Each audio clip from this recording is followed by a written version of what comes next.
Throughout the properties you manage, use the Dri-Eaz Sahara Pro X3 portable blower to dry carpeted areas, walls, or ceilings after floods or leaks.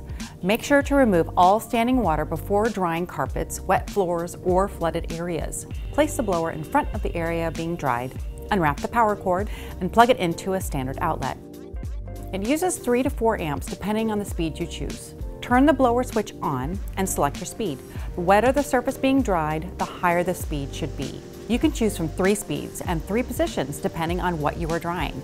Set the blower flat on the floor for focused, fast drying for wet carpets. The unit's underside vent ensures there's no damp spot left underneath the blower. When drying walls, place the air mover at an angle.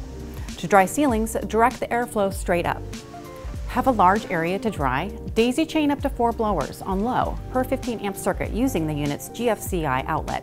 To dry flooded areas, team the blower with a Dri-Eaz dehumidifier. The blower evaporates the water in wet materials, and the dehumidifier removes the moisture from the air to allow materials to truly dry.